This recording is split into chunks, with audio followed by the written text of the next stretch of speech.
উদ্যোগ প্রধান কার্যালয়ের নির্দেশে আজ আমরা টুঙ্গিপাড়া জেলায় একটি পরিত্যক্ত খাদ্য গোদাম অকশনে দেওয়া সংক্রান্তে একটা অনিয়ম বিষয়ে জেলা খাদ্য নিয়ন্ত্রক দপ্তরে এসেছিলাম। তো আমরা প্রাথমিকভাবে যে তথ্য প্রমাণ পেলাম, দেখলাম যে এখানে প্রাক্কলিত মূল্য ছিল 1,56,866 টাকা। তার বিপরীতে 14টা প্রতিষ্ঠান দর দাখিল করেছিল। তার মধ্যে সর্বোচ্চ দর দাখিলকারী ছিল এন্টারপ্রাইজ 6,19,000 টাকা দিয়ে। তো দেখা যাচ্ছে যে এই সর্বোচ্চ দর দাখিলকারী যিনি, তার নাম ব্যবহার করে কেউ একজন এই দরটা প্রত্যাহার করেছে।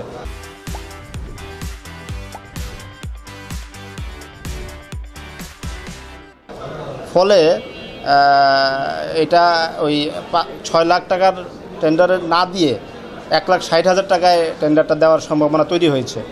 এতে করে সরকারের প্রায় 5 লাখ টাকার মতো রাজস্ব ক্ষতি হওয়ার একটা প্রমাণ আমরা পেলাম।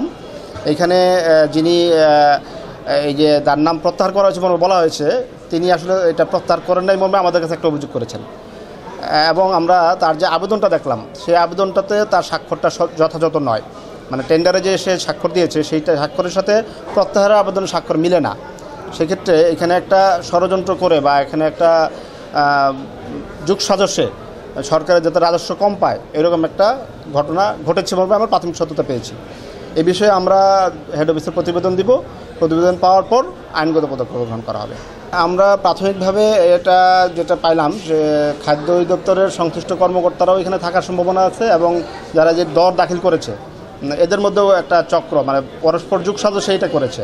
খাদ্য অধিদপ্তরের সংশ্লিষ্ট কর্মকর্তা কর্মচারী এবং ঠিকাদার যারা, তারা মিলে এই কাজটা করেছে বলে আমাদের কাছে প্রাথমিকভাবে প্রতীয়মান হয়েছে। আজকের অভিযানে আমরা মূলত এসেছিলাম যে অভিযোগের সত্যতা যাচাই করার জন্য। আমরা এসে যে 6 লাখ টাকা দর দাখিল করেছিল, তিনি আমাদের কাছে অভিযোগ করেছেন যে তিনি প্রত্যাহার করেন নাই, কিন্তু তার নামে একটা ভুয়া প্রত্যাহার আবেদন দিয়ে তার দরপত্রটা প্রত্যাহার করা হয়েছে বলে বলা হয়েছে।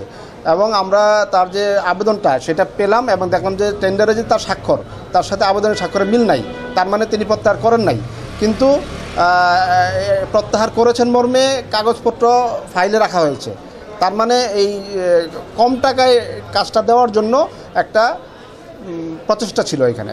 সেই প্রচেষ্টা যদিও এখনও জেলা প্রশাসক মহোদয় হচ্ছেন এটার আহ্বায়ক, উনি এখন এটা অনুমোদন দেন নাই, প্রক্রিয়াধীন ছিল।